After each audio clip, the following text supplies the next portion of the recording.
Spoštovani kolegi, drage kolegice, spoštovani člani organizacijskega odbora Mednarodnega ekumenskega simpozija Teologija v dialogu, spoštovani vsi navzoči. Z veseljem vas pozdravljam na tej okrogli mizi, ki bo posvečena besedi v dialogu, besedi Svetega pisma, od ekumenske do jeruzalemske Biblije. Z vami bodo prevajalke in prevajalci Svetega pisma, akademik profesor dr. Jože Krašovec, odgovorni nosilec projekta, izredni profesor dr. Maksimilijan Matjaž, docentka dr. Marija Karmela Palmisano, docent dr. Miran Špelič in docentka dr. Terezija Snežna Večko. Predstavila nam bodo svojo izkušnjo s prevajanjem Svetega pisma.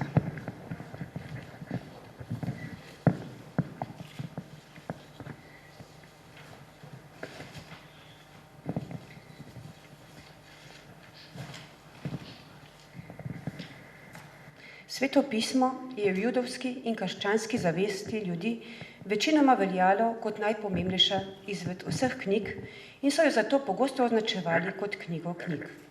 Sveto pismo je beseda v dialogu v vsakem pogledu, to pa je za posamezne bralce širom sveta najbolj razvidno prav v prevodu v njihov materni jezik. Pri številnih krščanskih narodih je bilo prav Sveto pismo prva knjiga, ki je bila pisana v narodnem jeziku, zato prevod Svetega pisma pri njih pomeni začetek jezika in pismenstva sploh. Posebnega pomena so prvi prevodi Svetega pisma v aramejščino, grščino, sirščino in latinščino. Na te so se opirali poznejši prevajalci, ko so na podlagi izvirnika poskušali razumeti in prevesti tudi najbolj zahtevne odlomke Svetega pisma. Tudi tisti prevajalci, ki se izrecno sklicujejo na izvirnik kot osnovo svojega prevoda, so se v resnici močno opirali na starejše prevode Svetega pisma, predvsem na grško Septuaginto in latinsko Vulgato.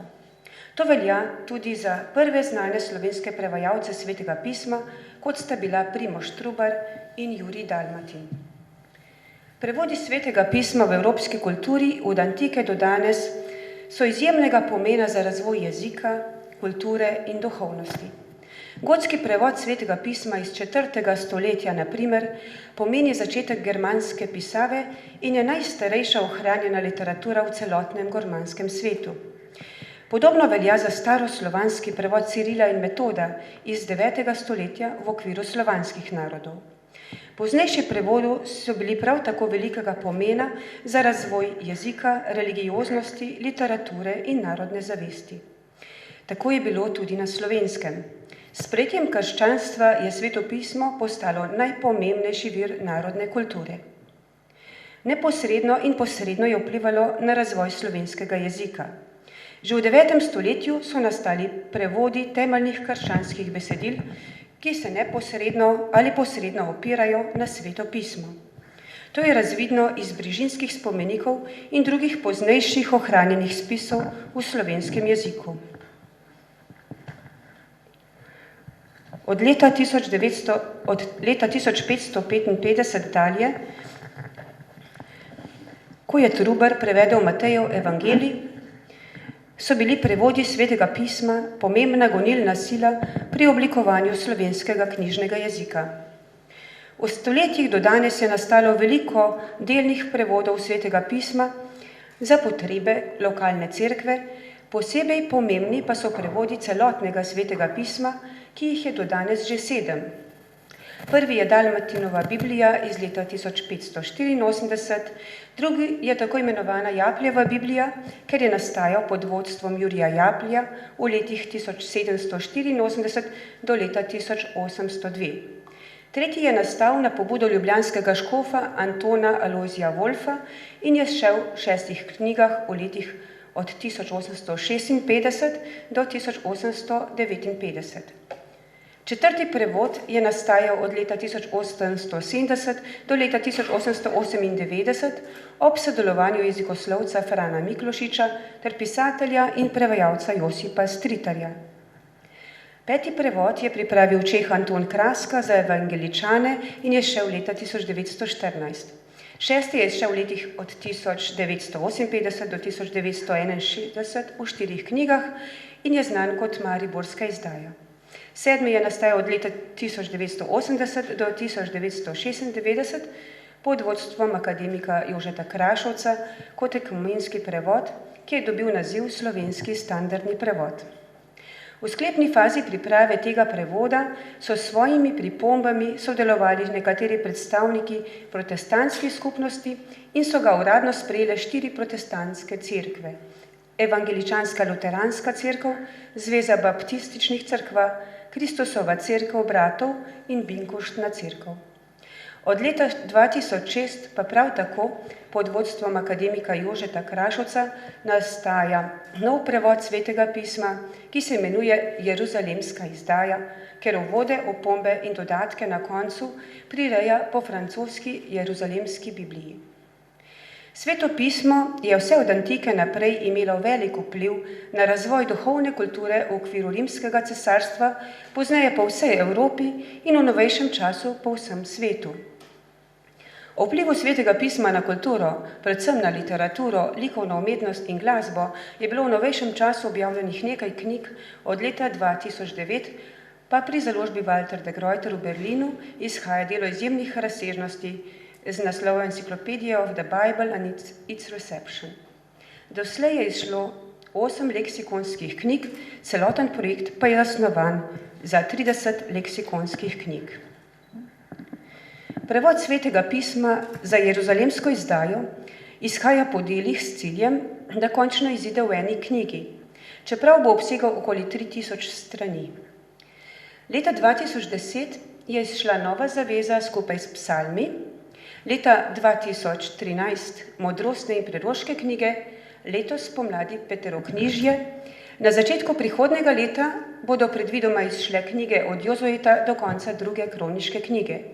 Kot predvidevamo, bo v letu 2015 potekala priprava prevoda preostalega dela zgodovinskih knjig in začetek končne redakcije za izdajo v eni knjigi.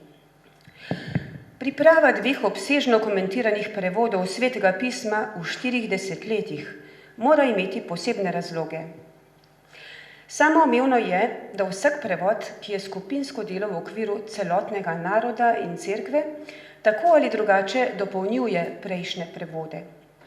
Ob nastajanju 2 zadnjih slovenskih komentiranih prevodov Svetega pisma pod vodstvom iste osebe se neizbežno vprašamo, kako jeruzalemska izdaja dopolnjuje ekumensko iz leta 1996.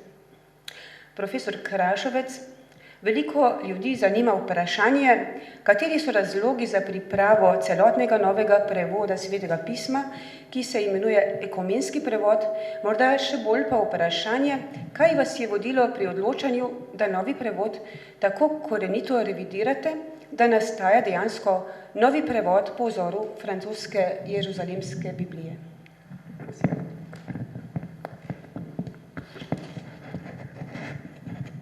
Da razumemo oba najnovejša prevoda Svetega pisma, standardni prevod, ki je šel 1996, in jeruzalemsko izdajo, za katero upam, da bo končana v 2 letih in da kmalu zatem lahko pripravimo zdaj eni knjigi, je pomembno upoštevati posebne okoliščine, ki smo jih imeli v 20. stoletju. V prvi polovici 20. stoletja smo imeli najrazličnejše pretrese, prvo svetovno vojno, drugo svetovno vojno, po vojni pa posebne razmere, ki niso bile najbolj naklonjene za pripravo potrebnega kadra, ki bi se ukvarjal na primerljivi mednarodni ravni s Svetim pismom. Vendar je bila potreba po prevodu Svetega pisma vse bolj očitna. V približno 50 letih so takratni biblicisti, ki smo jih imeli, pripravljali po knjigah nov prevod, ki je v letih do 61 izšel v 4 knjigah. Ta izdaja je bila vsekakor izjemnega pomena za slovenski prostor. Vendar je bil eden izmed problemov v tem, da je ta izdaja bila v 4 knjigah, večina pa bi želela imeti svetopismo v eni knjigi, kakor je običajno širom po svetu. Zato je seveda bilo vedno več pobud, da bi pripravili izdajo v eni knjigi, vendar osebno mislim, da je bil glavni problem takrat ravno pomanjkanje kadra, da bi razmišljali o neki novi izdaji z novimi opombami in uvodi in vse skupaj izdali eni knjigi. Takrat je postalo tudi očitno, da je bil zelo velik interes po sodelovanju na strani protestantskih cerkva, še prav posebej pa pravoslavne cerkve. Zato je prišlo do nekega soglasja, da je 73. leta izšla posebna izdaja Svetega pisma, ki je pri nas prvič dobila naziv ekumenska izdaja. Ta izdaja je samo nekoliko prirejena izdaja mariborske izdaje, ima pa eno veliko pomanjkljivost, namreč, da nima skoraj nobenih uvodov in opomb.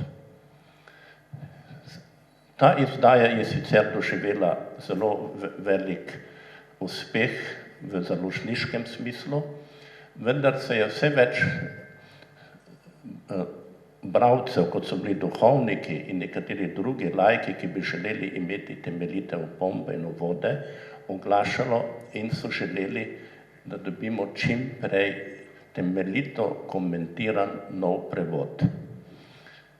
Šele okrog leta 80 so se pokazale prve ugodne okoliščine za to, da smo s tem projektom začeli. Takoj smo se dogovorili z Združenimi bibličnimi družbami za sodelovanje. Delo je potekalo po točno določenem načrtu. Najpomembnejši korak je bil ravno ta, da smo že leta 1980 na skupnih sestankih uskladili načela in se odločili za popolnoma poenoten sistem. Tako poenoten, da skoraj lahko rečemo, da v tem pogledu prednjačimo pred večino, če ne celo pred vsemi drugimi. Gre za striktno izpeljavo tehnične izvedbe, strokovno pripravljenega prevoda in uvodov, opomb in dodatkov na koncu. To delo je potekalo več časa, kakor smo na začetku računali, ampak smo uspeli 1996 leta delo končati. Ta izdaja, ki se imenuje Slovenski standardni prevod, velja kot ekumenska Biblija, nekateri pa jo imenujejo kot študijska izdaja. 2000 pa je izšla še ena izdaja, tako rekoč brez uvodov in opomb, in s tem je nastal nov problem, ker zelo veliko bralcev tudi iz ekonomskih razlogov kupuje to izdajo in tako večina spet nima izdaje z uvodi in opomb. Ampak ta standardni prevod je dosegljiv, tisti, ki želijo kaj več, imajo zelo lepo priložnost, da se poglobijo Svetega pisma. Poznam osebno nekatere akademike, ki pravijo, da imajo to svetopismo vedno pred seboj, ker ga tako rekoč v vseh okoliščinah uporabljajo kot temeljni vir za svoje raziskovanje, predvsem zgodovine. Profesor Krašovec, kakšno pa je bilo vaše vodilo pri pripravi novega prevoda po Jeruzalemski Bibliji? Kje so v novem prevodu izboljšave glede na standardni prevod? če lahko poveste nekaj besed. To vprašanje je osko povezano z načinom priprave standardnega prevoda. Standardni prevod je skupinsko delo. Čeprav smo, kakor sem že omenjal, pripravljali to izdajo po zelo dobro izdelanem načrtu, čeprav smo izvedli kontrolo nekaterih izrazov, da smo jih poenotili, recimo izraze o glasbilih, o daritvah, pa še nekatere druge stvari. Moje posebno delo pa je bila standardizacija svetopisemskih osebnih in geografskih imen. Se je v prevodu pokazalo, da ni bilo vse tako pripravljeno, kakor smo se na začetku dogovorili. Nekateri prevajalci so se držali načela, da se čim bolj držimo izvirnika, pa vendarle ne spreminjamo formulacij, ki so že udomačene. Pri drugih pa se to ni zgodilo. In tako je sicer kljub zelo dobrim sprejetju te Biblije, tu in tam bilo slišati kritiko, češ, da so kakšni zelo znani stavki brez potrebe spremenjeni. Ampak ne glede na to, je že kar nekako svetovna praksa, da se vsak nov prevod približno po 10 letih temeljito revidira za novo izdajo, da se preveri, kaj eventualno ni bilo najbolj posrečeno. S tem smo računali tudi mi. Takrat pa so nastale posebne okoliščine, med drugim bolj jasen uvid v razmere v naših sosednjih državah, ko smo videli, da imajo vse sosednje države izdano, končano Jeruzalemsko Biblijo, ki je najbolj sprejeta katoliška izdaja v svetovnem merilu, in to je za nas pomenilo, da moramo res premisliti, zakaj se ne bi mi lotili takšne izdaje. No in tako smo naredili kompromis, namreč, da temeljita revizija pomeni dejansko nov prevod in da bo ta nov prevod imel težišče na opombah, ki so predvsem teološke narave, čeprav so upoštevani vse drugi vidiki, ki zadevajo svetopismo. Še eno vprašanje. Po kakšnih načelih pa so v novem prevodu pripravljeni uvodi, opombe, reference in drugi dodatki? Načelo glede uvodu, opomb in dodatkov na koncu je dokaj kompleksno vprašanje. Zlasti, če pri projektu sodeluje več ljudi. Zato se je zdelo, da v naših razmerah, ko nimamo tako zelo veliko strokovnjakov, lahko skrajšamo pot do prevoda Svetega pisma na ta način, da se upremo na nek mednarodno sprejet projekt. In takrat, ko je šlo za pripravo ekumenske Biblije, je to bila francoska ekumenska Biblija, ki so jo pripravljali v dobrem sodelovanju večina biblicistov, ki je pripravljala tudi Jeruzalemsko Biblijo, in nekateri protestantski. Ta izdaja ima proti pričakovanju, glede na to, da je ekumenska Biblija neverjetno obsežne uvode in opombe. Kajti pri protestantih velja splošno pravilo, da morajo biti uvodi in opombe kratki in zlasti opombe ne smejo biti teološke, tolerirajo samo tiste opombe, ki zadevajo zgodovino in razna druga stvarna vprašanja. Zato smo mi v pripravi ekumenske Biblije imeli ravno največ težav v tem pogledu, ker predstavniki protestantskih skupnosti niso želeli teoloških opomb.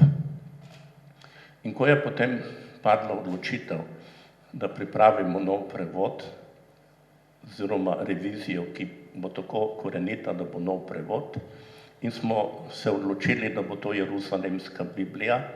Smo se naslonili na Jeruzalemsko Biblijo, ki ima za sabo že nekaj revizij, tako da je vsaka revizija neka izboljšava v vsakem pogledu, tudi glede uvodov, pomp in dodatkov na koncu.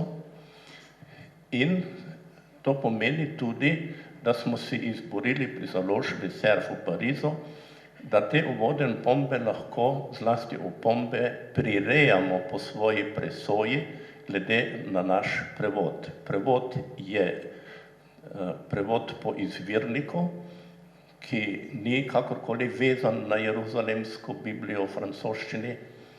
Mi prevzemamo za osnovo uvode, opombe in dodatke iz Jeruzalemske Biblije, ampak jih prirejamo za našo izdajo. Tudi to pomeni veliko zahtevnega dela na vseh nivojih, ne nazadnje na nivoju redakcije.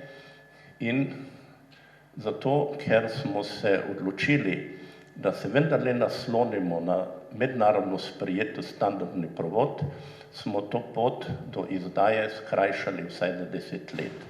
In zato lahko upamo, da bomo v nekaj letih imeli res tudi Jeruzalemsko Biblijo končano v eni knjigi, ki bo imela okrog 1000 strani.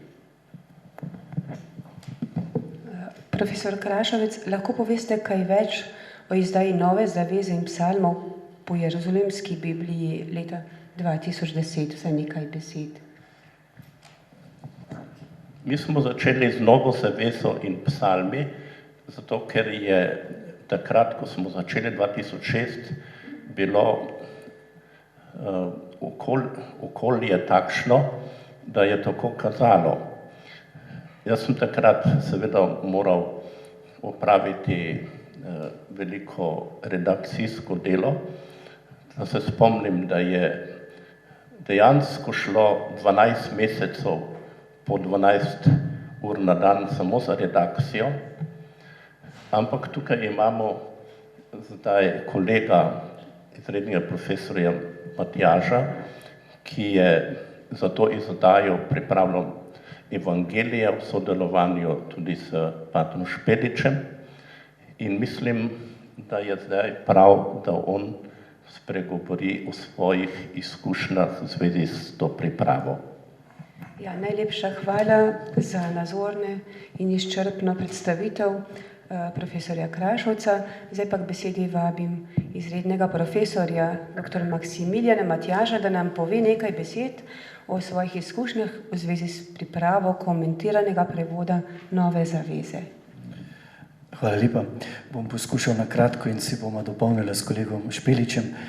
Namreč morda k uvodu, kar je akademik Krašovc že zelo jasno povedal, zakaj, kakšen je bil sploh namen tega novega prevoda, zakaj je bil potreben že takoj po letu 1996, čeprav smo takrat dobili tako imenovani standardni prevod. Morda se je ravno ob pripravi liturgičnih knjig, ki je projekt priprave liturgičnih knjig vodi profesor Špelič, ravno ob tem se je pokazalo, da pravzaprav je prevod, standardni prevod leta 1996 res na nek način tudi otrok časa, v katerem živimo.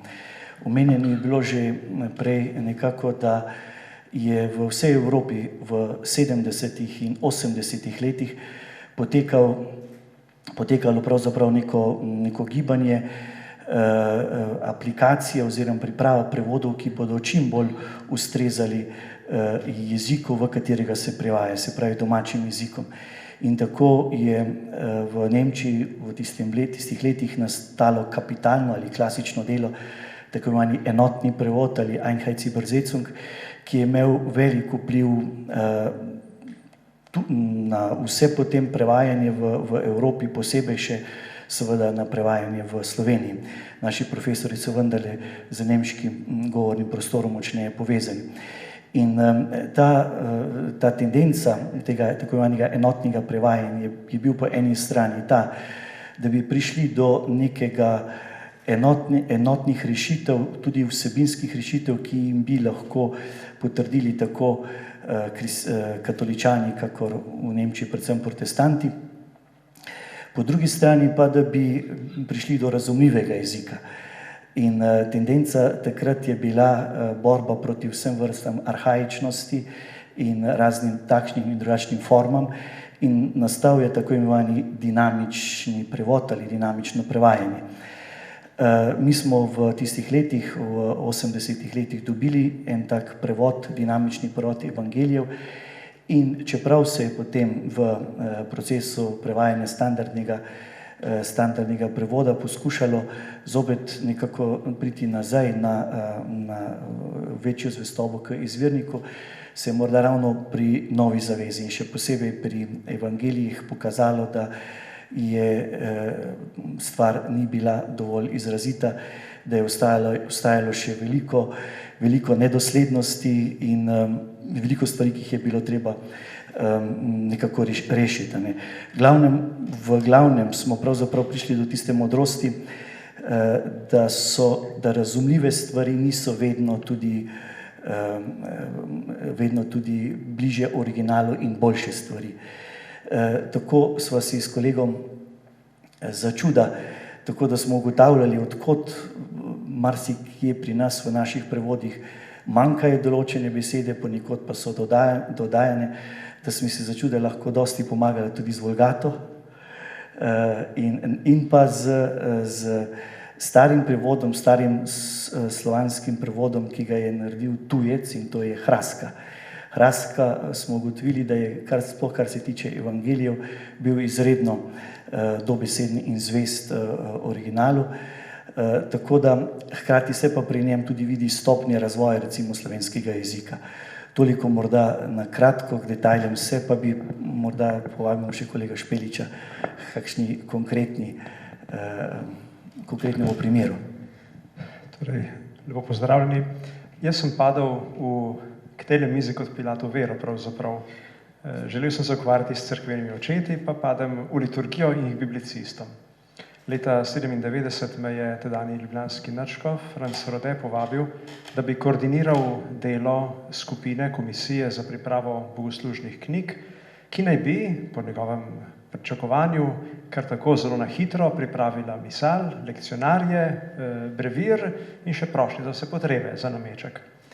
No, bil sem dovolj mlad, nor, da sem star z majhnimi pomisleki, brez pomislekov ni bilo, ampak z premalo pomisleki, kar zagrabil, sprejel in dovolj tudi še mlad in močan, da smo nekaj let to vodili.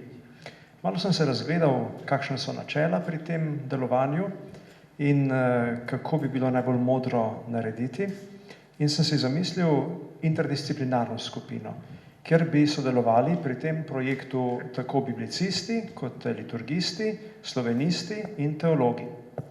In tako smo bili imenovani v to komisijo biblicista akademik Rašovec in dr. Jurij Bizjak, potem liturgista dr. Julka Nežič in pa dr. Ivan Likar, potem teolog dr. Bogdan Dolenc, za klasike, za latiniste akademik Kajetan Gantar, za slovenista pa profesorja Mirko Mahnič in Jožefa Ganel. In potem smo se srečevali praktično vsak mesec, včasih celo dvakrat na mesec na škofiji z domačimi nalogami, bolj ali manj vestno narejenimi, kjer smo si zastavili prvo leto, da pripravimo poskusni lekcionar za nedelje, ki je izhajal v Snopičih in to je šlo na pilotske župnije, na nekaj župnij samo, ni bilo to splošno uporabljeno in smo takoj pobirali nazaj odzive in smo jih želeli upoštevati že pri naslednjem zveščiču in potem spet odzive pri tretjem zveščiču. In v tem času smo si pridobili tudi dovolj nekih izkušenj, podatkov in da smo si oblikovali neka načela, kaj storiti z besedilom Svetega pisma, standardne izdaje, ki je bil seveda temeljna izdaja, kaj narediti s tem, da bo iz tega nastal liturgični prevod. Tako za šalo, tega niti moji sodelavci niso vedeli, smo ga sem terte imenovali NLP, novi liturgični prevod. Profesor Krašec tega ni vedel do zdaj. To pomeni, da smo si besedilo upali spreminjati, vendar pa s kakšnimi kriteriji. Narediti ga je bilo treba razumljivo za slišno komunikacijo, za bralno, ne pa za bralno, za poslušalno komunikacijo. Ljudje poslušajo Božjo besedo pri bogoslužju, je ne vidijo pred seboj, ne berejo iz knjižice ali iz listov, te prakse pri nas še ni. Torej je potrebno razumeti stavek, ko se ga sliši, ne pa ko se ga tretjič prebere. Zato je treba stavke včasih krajšati, treba se izogibati nenavadnim podobam, treba je kdaj tudi kako ime ponoviti, posebej še, ker imamo perikope, ker imamo odlomke, ki so narezani, nasekani in iz prejšnjega stavka vemo, da je Janez Krstnik, iz naslednjega pa ne, da je tam Janez Krstnik. In treba torej besedilo preprosto obogatiti z nekimi navedki, da se ga kontekstualizira. Ko smo gledali, kako to delajo drugi narodi, navadno so povsod vzeli neko obstoječo verzijo, kot smo pri nas naredili v 70. letih za prvo izdajo lekcionarjev, ko se je vzelo mariborsko oziroma ekumensko izdajo in se jo praktično prepisalo v lekcionarje. Dosti narodov vzame eno tako standardno izdajo in potem popravijo samo uvodne besede. Ponekod pa si privoščijo tudi posege, posebej, če so potrebni. Nam se je zdelo potrebno, da se sicer odličen standardni prevod prilagodi za liturgično uporabo. Francozi so pred 2 letoma dobili eden prvih narodov prav zgolj liturgični prevod. Prej so uporabljali v glavnem jeruzalemsko, potem pa so jo že toliko spreminjali, da je nastal iz tega pravzaprav čisto nova izdaja. Torej, pri tem smo bili pozorni, da stavki niso predolgi, da ni nenavadnih izrazov, in da je tudi blagozvočno, da ne pridejo kaki težko izgovorljive konsonantne zveze skupaj. Pomislili smo na bralce, zato se je bila celo ideja, da naj bi vse besede akcentuirali. Ampak to ni bilo dolgo časa aktualno. Rekli smo pa vendarle, da bo več besed z akcenti, kot pa jih je v siceršnjih knjigah. Dejstvo pa je, zdaj ko poslušamo, da marsikdaj, ko pride bralec do besede z akcentom, ker se ustraši tistega ubogega, drobcenega znakca, ravno tam zgreši in prebere narobe. Torej, da niti ni bil naš rezultat ni najboljši. Poskrbeli smo tudi za urejeno tipografijo. Torej, nismo skrbeli samo za sam jezik, pa za natančnost izraza, tudi za obliko črk in za papir. Tudi s papirjem smo si vzeli kar nekaj dela, tako da je slednjič založba Družina šla kupovati papir istemu dobavitelju, kjer ga kupuje tudi Vatikanska tiskarna. Te, ki so nam prej ponujale, so bile namreč res nemogoče. Tako je leta 1999 izšel prvi izvezek, prva knjiga Brila in Evangelij za leto A, ki še kar dobro zdrži zdaj že po 15 letih. Ker pa smo imeli namen, da bi ta besedila, ki pridejo v poštev pri bogoslužju ob nedeljah v letu A, bila ista tudi takrat, ko pridejo nekje drugje, v nekem obredniku, v brevirju, v delovniškem lekcionarju, zato smo seveda bili pozorni, da je pregledani odlomek postal nekako standardiziran. Zlasti pa je tu se pojavilo vprašanje psalmov, ki je pa tudi drugi del prve izdaje, prvega zvezka Jeruzalemske Biblije. Ko smo dobili neki psalm iz nedeljskega bogoslužja, in to vemo, da gre večinoma samo za 2-3 vrstice ali pa 5 vrstic, mogoče iz psalma, nismo pregledali samo tega kratkega odlomka, pač pa celoten psalm, ki naj bi bil potem uporabljen tudi kasneje morda v brevirju. Tu je bilo res verjetno največ našega dela prav temu posvečenega, ker je prevod, standardni prevod izredno natančen, zvest, včasih žal tudi na račun neke spevnosti. Pri psalmih za bogoslužje pa je treba biti pozoren tudi na to, da ga je mogoče zapeti po koralnih načinih, koralnih napevih. In zato je bilo potrebno premetavati besede, iskati kakšen drug izraz, in to je trajalo in trajalo. Včasih smo sedeli pri kakšni vrstici in delali skoraj da kvadraturo kroga iz nje, dokler ni prišla neka ideja, s katero smo bili konec koncev vsi zadovoljni, in biblicisti, liturgisti, slovenisti in potem tudi jaz kot ubogi koordinator. Tako smo v 4 letih, dobrih 4 letih, kar je komisija redno delovala, intenzivno delovala, pregledali celoten psalterij, čeprav je bilo natisnjenega v lekcionarjih komaj kakih 10%. Kot sem že omenil, je bila eno glavnih meril spevnost, poetičnost, ne pa na račun točnosti in še toliko manj na račun poplitvenja izraza. Ugotovili smo namreč, da je marsikdaj v obstoječih prevodih marsikakšna lepa podoba bila zelo, zelo poenostavljena in nekako izgubljena. Tako timsko delo zagotovo tukaj ni bilo najbolj učinkovito, ker ravno to zahteva veliko časa, potrpežljivosti, dogovarjanja, vendar pa sem prepričan, da je dalo boljše rezultate, kot če bi se tega lotil samo en posameznik. Ko je potem nastajala jeruzalemska izdaja Svetega pisma in se je pravzaprav ta tekst prišel zelo prav profesorju Krašovcu. In kot mi je izjavil, je večino tistega našega dela uspel uporabiti tudi za to izdajo. Ker se je kasneje delo naše komisije začasno vse do danes prekinilo, ker so išli samo nedeljski lekcionarji, delovniški so se začeli pripravljati, pa niso prišli do izdaje, druga ekipa je pripravila samo svetniške, zato pa je išel vsaj delo psalmov je pa bilo izdano v svetopismu, v jeruzalemski izdaji in je na neki način tudi to naše delo bilo upoštevano, ovrednoteno, ne samo preko zapisnikov, ki smo jih takrat redno pisali in so išli tudi v izdaji interpretacije in prevod Svetega pisma. Hvala lepa. Ja, najlepša hvala obema prevajalcema, najprej izrednemu profesorju dr. Maksimilijanu Matjažu, da nam je obrazložil nekatere posebnosti izziva, ki ga nova zaveza predstavlja za prevajalce. Najlepša hvala tudi docentu dr. Miranu Špeliču za njegova pojasnila o veliki in dragoceni vlogi komisije za skupinsko revizijo prevoda psalmov za liturgično rabo. Res, psalmi najbrž iz različnih razlogov prevajalcem predstavljajo največ dilem. Martin Luther je na primer izjavil, da je svoj prevod psalmov revidiral kar 18-krat. Tako da so člani komisije za skupinsko revizijo res opravili dragoceno delo in samo želimo si, da bi to delo bilo takšno še naprej. K besedi pa vabim docentko dr. Terezijo Snežno Večko, da nam pojasni svoje stališče glede prizadevanja za točnost prevajanja po vzoru nemškega prevoda, ki sta ga pripravila Martin Buber in Franz Rosenzweig. Prosim. Hvala za besedo.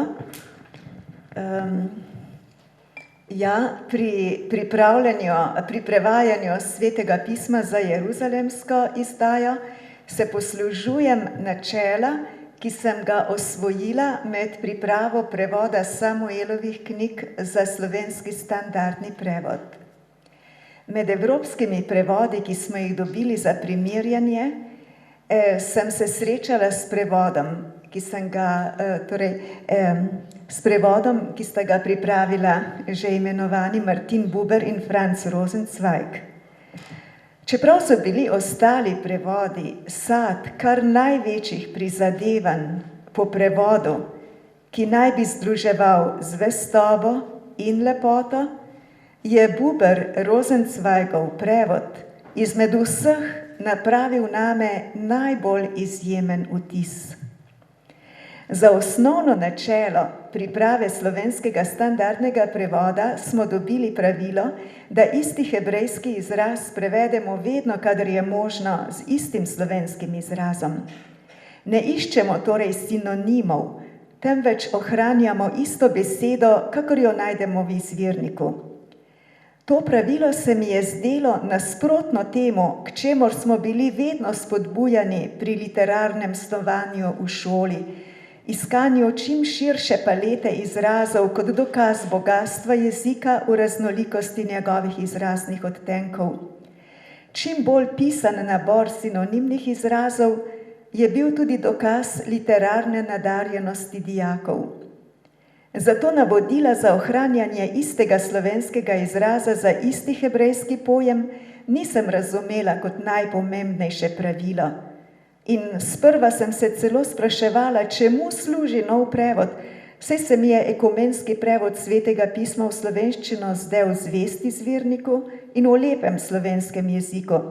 Edinole sintaksa je bila na precej mestih okorna in potrebna elegantnejše postavitve, prav tako je marsikateri starinski izraz klical po posodobitvi. To in izčrpne opombe iz francoske ekumenske izdaje z vsemi teološkimi slovarji in razpredelnicami ter shemami so se mi zdeli dovolj velik razlog za nov slovenski prevod Svetega pisma, približno pol stoletja po mariborski izdaji, ki je bila navdušeno sprejeta v mojih otroških letih in čez nekaj desetletij brez opomb prevzeta v ekumensko izdajo.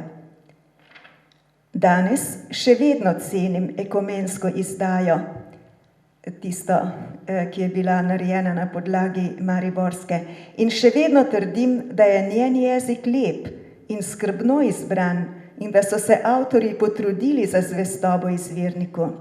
Vidim pa, da je tisti sijaj, ki žari iz svetopisemskega sporočila, kakršno je prišlo iz rok njegovih prvih snovalcev, v dosedanjih slovenskih izdajah manj bleščeč od izvirnika in ne napravi tako močnega vtisa kot izvirnik in za njim nekateri izvrstni prevodi, zlasti tisti prvi, v grščino in latinščino. Zakaj? Poslužila se bom besed mojih prevajalskih vzornikov Martina Bubra in Franca Rosenzweiga. V prispevku Sveto pismo in beseda Buber pravi, da je ob Rosenzweigovi pozornosti na uporabo besedne in glasovne podobnosti, paronomazije, on sam začutil, da, citiram, ima načelo ponavljanja in vzajemnosti v Svetem pismu daleč večjo veljavo. Sveto pismo z nežnimi ali krepkimi ponovitvami našo organsko pozornost usmerja na smisel pripovedi, ki nam mora zasijati. Sveto pismo je celota. Vse njegove dele povezuje jezikovna identiteta, podobnost ali sorodnost. Zato se vsi deli Svetega pisma med seboj pojasnjujejo. Ključni teološki izrazi v različnih stavkih, različnih literarnih vrstah in na različnih ravneh govora ohranjajo isti pomen. Pomanjkanje doslednosti v njihovem prevajanju sta ugotovila celo pri Lutrovem prevodu. Njegov prevod je sicer lep, a ni dovolj skladen z zvokom, duhom in zgradbo izvirnega besedila. Problem tega je v krščanski interpretaciji Stare zaveze. Resnična oblika Stare zaveze je manj kultivirana, kakor kažejo evropski prevodi. Je silovitejša, mogočnejša, ostrejša in bolj izzivalna. Vsebuje najglobljo notranjo moč odobravanja, zapovedi, prepovedi, žalovanja in zahvale. Vse te vsebine so izražene v strukturi, ki jo je narekovalo ustno izročilo glasnega branja. Zvesto prevajanje pomeni vračanje v ustno izročilo. V bralcu, krščanskem in judovskem, je treba znova prebuditi čut za govorjeno besedo. Franz Rosenzweig je rekel, da zvesto prevajati pomeni tuji ton posredovati v njegovi tujosti. Vzajemno sta govorila o neestetsko, nadestetski estetiki Svetega pisma. Prvi poslušalci Svetega pisma so bili preprosti nomadi, kmetje, dninarji in dninarice, ribiči, obrtniki, gospodinje, trgovci. Skratka, ljudje, ki niso imeli privilegija, da bi hodili v šole in si pridobili visoko izobrazbo. Njim je bilo namenjeno Sveto pismo. Predstavljalo je njihovo šolo, izobraževanje, vzgojo. Zato je bilo zgrajeno tako, da so poslušalci ob ponavljajočih izrazih, frazah in stavkih brez balasta v različnih kontekstih odkrili njihovo notranjo povezanost, odvisnost in enotno sporočilo. Tako je Sveto pismo doseglo svoj namen. Zato tudi sama ob prevajanju, ko naletim na izraz, ki se ga spomnim izpred 9, 16 ali 23 poglavij, poiščem ta mesta, jih primerjam med seboj in uskladim prevod, da se bo tudi naš poslušalec in bralec Božje besede lahko spomnil, da je to sporočilo slišal že ob neki drugi priložnosti, v nekih drugih okoliščinah. To sporočilo ima isto neustavljivo moč povsod, enako zahtevnost, enako tolažbo, enako obljubo. Da bi se lahko bralec in bralka tako srečala z Božjo besedo, se mi ne zdi škoda ne časa, ne truda za prevajanje. Hvala lepa. Iskrena hvala docentki dr. Tereziji Snežni Večko, da nam je pojasnila svoje poglobljene poglede glede različnih vidikov prevajanja v razmerju do izvirnika. Zdaj pa k besedi vabim docentko dr. Marijo Karmelo Palmisano, ki nam bo razložila svoje izkušnje s prevajanjem knjige Modrosti Siraha in 3. Mojzesove knjige. Ker je letos posebej izšel prevod Peteroknjižja, bo posebej dobrodošla predstavitev tega njenega deleža. Hvala za besedo. Jaz sem tudi bila vključena v ta projekt že od leta 2006, ko je bil v pripravi prvi zvezek Nova zaveza in psalmi pri pripravi nekaterih preglednic in korektorskem branju besedila v fazi tega priprava za tisk. Kasneje sem pripravila prevod Sirahove knjige in knjige Modrosti, za drugi zvezek Modrostne in preroške knjige, potem prevod 3. Mojzesove knjige za 3. zvezek Peteroknjižje. In zdaj pripravljam še prevod 2. kroniške knjige za zadnji zvezek zgodovinske knjige. Torej, temeljna načela prevoda jeruzalemske izdaje, 3 načela, zvestoba izvirnikov, upoštevanje bibličnega sloga in poenotenje besedišča so namreč vodilna načela, ki ob besedilih posameznih knjig zahtevajo ne le delo posameznega prevajalca in lektorjev, temveč novo skupno iskanje, skupne odločitve in rešitve. V fazi priprave revizije in usklajevanja prevoda je bilo zato timsko delo in je še zelo potrebno in koristno. Vsak od nas se je soočal najprej s prevodom, za katerega je bil naprošen. Ta prevod je revidiral na podlagi izvirnega besedila številnih sodobnih prevodov, ob upoštevanju temeljnih načel, ki so bila v knjigi Prevajanje med teorijo in prakso profesorja Krašovca strnjena v 6 točk. Večja točnost prevoda na splošno, povečano upoštevanje svetopisemskih literarnih zvrsti, sloga in retorike, popolno poenotenje stalnih besednih zvez in citatov iz Stare zaveze v Novi zavezi, popolno poenotenje besedišča tehnične narave, relativno poenotenje besedišča teološke narave, dosledna standardizacija lastnih imen. To so načela, ki smo imeli pred seboj prisotni. Torej, pri pripravi posameznih prevodov smo imeli na voljo vse slovenske prevode, slovenski standardni prevod Svetega pisma in slovensko izdajo Svetega pisma iz leta 1958, ki je bil že omenjen, in ki je iz vidika prvega načela zvestobe izvirniku in točnosti prevoda potrebno še posebej omeniti. Prevod Sirahove knjige, knjige, ki znanstvenega vidika nekoliko bolje poznam, posveča posebno pozornost problemom tekstne kritike knjige, dodatkom grškega besedila, natisnjenega v sedanji izdaji v ležečem tisku, da bi bilo tudi dodatno besedilo bolj berljivo, prej je bilo napisano v oklepaju in to, kar je v oklepaju, ponavadi se preskoči. Tudi pri uvodu v knjigo je sedaj na voljo kratek dodatek k slovenski izdaji, kjer so predstavljene posebnosti knjige pod jezikovnim in kanoničnim vidikom.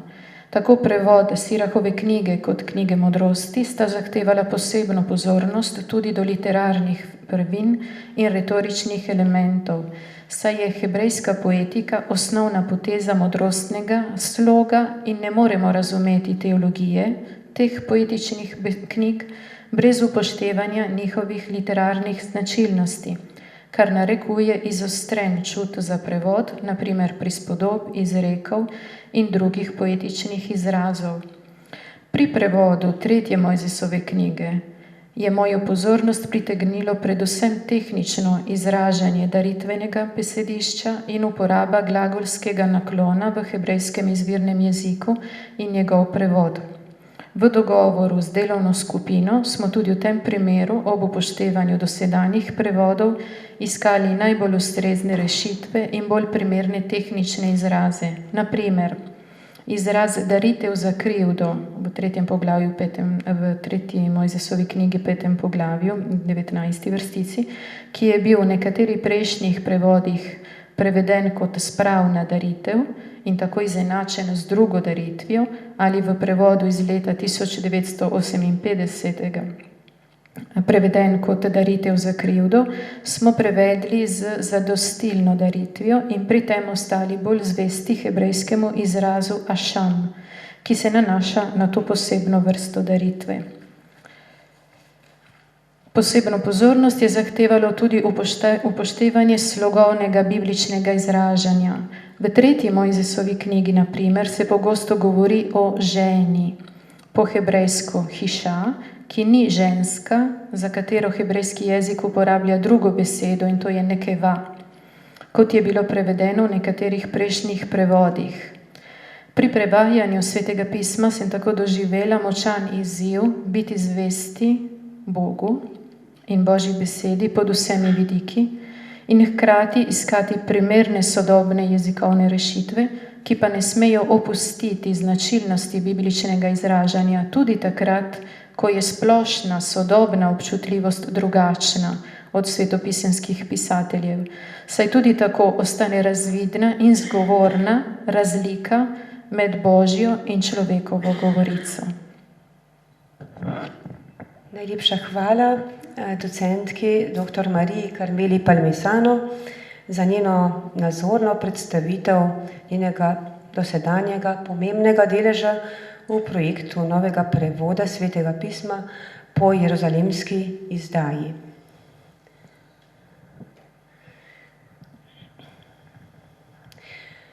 Vsem prevajalcem se lepo zahvaljujem, da ste predstavili bistvene značilnosti slovenskega standardnega prevoda Svetega pisma. Sedaj pa vse navzoče vabim, da kaj vprašate, izrazite svoje poglede, pa tudi morebitne želje. Prevajalci so vam gotovo z veseljem pripravljeni prisluhniti in bodo poskušali odgovoriti na vaše vprašanja. Prosim.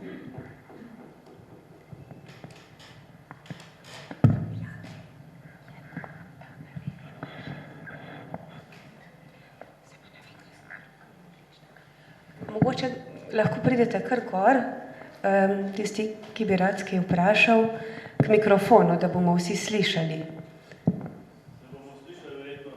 Dobro, če se pa sliši, pa je pa toliko boljše. Kratko vprašanje, kratko. Zanima me neke stvari, nosimo, ne vem, neke fraze iz otroštva. In se mi zdi dobro, če so iste fraze tako v liturgičnih knjigah, kot tudi v Svetem pismu. Potem me lahko moti, če vidim drugič naslov Abraham daruje Izaka. Skratka, gre za to, če se jaz poistovetim emocionalno z nekim izhodiščem, potem, in to nosim s seboj, je avtomatično prebudi v meni celo zgodbo in celo dramo te pripovedi. Drug naslov mi jo ne prebudi tako, oziroma mi odpira drug vidik. Ne vem, koliko ste vprašanje, ki je tako odprto v tem smislu, ali je to vredno upoštevati, ali ni vredno, ali ste upoštevali, se upošteva, ali se ne upošteva. V iskanju nekih takih stičnih točk med različnimi situacijami, ko jaz to berem. Če jaz to doma preberem, če to najdem v veroučni knjigi, če to najdem v molitveniku, ali če to slišim pri bogoslužju, pri maši, ne vem, to je zame vprašanje. Torej, kar zadeva ravno naslove, sem se predvsej ukvarjal s tem ravno pri bogoslužnih knjigah. Namreč naslovi v bogoslužnih knjigah niso obvezni, so pravzaprav na neki način prepovedani, so samo v pomoč bralcu, ki naj tega ne bi glasno prebral naslova. Zato smo jih tudi dali v malce manjši in drobnejši tisk, da bi imeli bralci težave pri branju in bi se jim raje izogibali. Druga stvar pa, ki sva jo z Maksimilijanom Matjažem opazila pri prevajanju, pri revidiranju Nove zaveze, je pa ta, da se ravno iz naslova vidi najbolj trend ali pa tendenca prevajalca. Prevajalec pokaže svoj pogled, kajti naslovi niso navdihnjeni, niso del svetopisemskega besedila. In potem smo lahko opazili, da je mariborska izdaja iz 58 do 61. leta že v veliki meri upoštevala naslove jeruzalemske Biblije, ki je takrat bila dokaj sveža, išla je pravzaprav dokončana, je bila kmalu po vojni. Medtem ko je potem standardni prevod šel bolj na splošne, obče naslove, bolj ekumenske, medtem ko zdaj spet, ko se vračamo na jeruzalemsko, pa smo opazili, da se dostikrat da spet te katoliške naslove iz jeruzalemske Biblije vključiti, ki so morda spet bolj tisti, ki jih imamo v spominu in nekako nakazujejo. Mlajši so pač, za mlajše bodo pa SSP tisti standardni naslovi. Toliko smo tem. Morda, če smem, samo ena rešitev zate, Stanko. Namreč vem iz izkušnje za svojo staro mamo, ki mi je rekla, prinesi mi tisti stari molitvenik, ki sem ga imela takrat, ko sem šla k prvemu obhojilu oziroma k birmi. Se pravi, to stara mama ali pa recimo škof Slomšek, še boljši primer, dobil sem v roke takrat, ko sem primerjal to Japlovo in Japlovo Biblijo, izvod Slomškove Japlove Biblije, in tudi ta je bila popisana zelo tako podrobno. Kaj želim reči, za tak način, da ohranjamo tiste res stare oblike, je najboljše, da imamo eno izdajo Svetega pisma od otroštva in do smrti. Tako da to so delali naši stari in to bomo delali tudi mi. Tu pa seveda moramo pa pustiti na nek način ne prosto roko teologije, ampak razvoju teologije, ki seveda želi pravzaprav tudi kakšne stvari, ki se v zgodovini večkrat grejo levo in desno, jih potem vsake toliko časa spet bolj usmeriti in primeriti recimo k centru.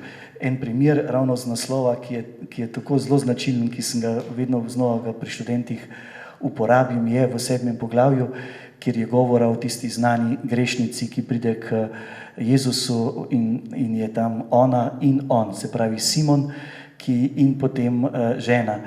In v centru tiste pozornosti v bistvu sta dve osebi. V vseh naslovih stare izdaje imamo naslov Grešnici je odpuščeno. Veliko bolj udarni naslov bi verjetno bil Grešniku ni oproščeno, ker tam grešnica je torej tista pozitivna oseba, ki je priznala, ampak glavna oseba, ki je pa pod kritiko Jezusov, je bil pa Simon.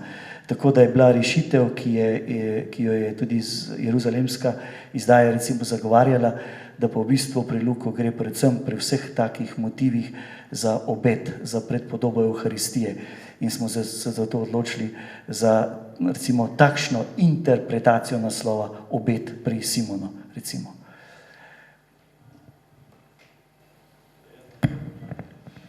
Kar izvolite. Morda še, da ne bom potem predolg, ja. Dve taki kratki.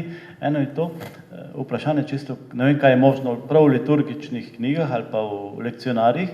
Včasih se mi zdi škoda, ker del zgodbe manjka. Ne vem, če bi bilo možno, pa tudi ne vem, kaj je zdaj formalno dovoljeno. Jaz gledam tukaj bolj z tega vidika, ne vem, kot tudi nekega sodelavca pri katehezi in na tem področju, če je možno morda dati dve možnosti ali oklepaje, dati tiste dele besedila, ki niso tako pomembna z tega vidika liturgičnega pogleda. Skratka, meni se včasih zdi škoda tako za neko idejo, ker del zgodbe, del pripovedi manjka in vem, da ni vse mogoče, ampak da se razume tudi intenca sestavljavca liturgičnih knjig. To je eno vprašanje. Lahko kar takoj odgovorim, da ne Okej, ja. pozabimo, drugi bo pomoče že kdo drug odgovarjal. Torej, pri liturgičnih knjigah žal nimamo te svobode, da bi jih preveč prilagajali. Do neke mere so prilagodljive z nekimi upravičenimi razlogi, ampak dejstvo daljših in krajših odlomkov je pa tako, da že tako ali tako vemo iz prakse, da je velika skušnjava že v tem, ko imamo na voljo daljšo in krajšo različico in da se večina odloča raje za krajšo različico. In da moram jaz vedno posebej poudariti, da sem jaz cepljen proti kratkim različicam. In zato smo tudi dali najprej z lepšimi črkami daljšo različico, potem pa z malo manj prijaznimi črkami krajšo in to zadaj, na drugi strani, tako da je morda kdo niti opazil ne bi. To je pač moja lumperija. Ampak kar zadeva pa dodajanja oziroma širjenja odlomka, da bi se ga recimo lahko katehetsko bolje izkoristilo, zato pa je namenjena homilija. V homiliji se absolutno sme povedati, ta odlomek pa je imel predtem še to. Ko je Jezus prihajal k tej zgodbi, je pa predtem se srečal s tem in tem in se to sme tam podaljšati. In zato mislim, da tukaj je to bolj prepuščeno vsakemu mašniku, da v svoji homiliji, v svoji razlagi doda, medtem ko da bi pa dodajali v samo liturgično besedilo zraven, pa nekako se raje držimo tistega, kar je v katoliški cerkvi sprejeto, da ne bi potem imela vsaka domača katoliška cerkev že svoj lastni lekcionar. Tako, drugo vprašanje bo tudi za liturgično? Ali... Tudi. Dobro. Me pa zanima, pač malo širše morda, katera besedila predlagate, da se navajajo v katehetskih učbenikih, ali bolj liturgična, te verzije, ki jih slišijo tudi primaši in se bolj domačijo, ali morda bolj biblična oziroma neliturgična, ker se pa tam nanašajo na celotne zgodbe, ki jih včasih lahko, ne vem. Mislim, da tukaj je dobro, da bi pa kateheti presodili. To bomo že, samo zanima me vaše mnenje. Jaz sam, če bi me vprašali, bi bil bolj za to liturgično. Tudi zato, da se katehezo poveže z bogoslužjem, ker je premalo povezana. Dejstvo je, oziroma zdaj bom pozitivno povedal, da 3-krat več otrok hodi k verouku kot k maši. Zdaj pa, ali pa če na drugi strani rečemo, samo 1/3 veroukarjev hodi k maši. Morda je tudi povezovanje bogoslužja, bogoslužnih besedil in katehetskih priročnikov eden od načinov, da se ta dva vidika, vzgoje, liturgična in ta katehetska veruša, da se ju poveže. Tam naprej. Da ne bo samo kateheza, bo še pastoralka. Ne bo nobeno vprašanje, ampak nekaj kratkih pojasnitev glede mariborske izdaje. Spadam v tisto generacijo študentov na teologiji, ko smo iz te mariborske izdaje tudi študirali. Prej smo imeli na voljo, to je leto pred 60. Merka, grški, pa latinski prevod, se pravi Vulgato. Iz tega smo delali, med profesori so bili profesor Aleksič, potem ta Snoj in pa Slavič. Slavič je bil znan potem, da je že v času pred vojno izdal prevod Pentateuha, se pravi Peteroknjižje, to je bila znana, tudi veliko je na tem delu. Slavič je bil tisti, ki je takoj po vojni odšel iz Slovenije, pa so se kulturni krogi zavzeli zanj, in sicer zaradi česa, ker je bil tisti, ki je po prvi svetovni vojni naredil največ za priključitev Prekmurja v Sloveniji. Enako je bil potem tudi znan v teh krogih intelektualnih, bil je dvakrat rektor Slovenske univerze, tako da so naredili tudi celo neko tako izjemo, da so ga poklicali ali mu dovolili, da je prišel nazaj. Aleksič je bil pa tisti čas najprej po vojni rektor Mariborskega semenišča v Ljubljani. Vem, da pri predavanjih dolgo časa niti najmanj ni bil sproščen, če smo študentje, ki je vprašali, bil kar nekoliko slabe volje, ker so ga zasliševali in tako naprej. Vprašali pa smo ga, kdaj bo pa išel nov prevod Svetega pisma, ker se je slišalo nekaj, da se pač pripravlja. Ni bil ne vem kako zgovoren, ker s profesorjem Slavičem nista bila, ne da sta se kregala, ampak Slavič, tako smo imeli vtis, je hotel, da bo, kakor je bila Wolfova izdaja Svetega pisma sredi 19.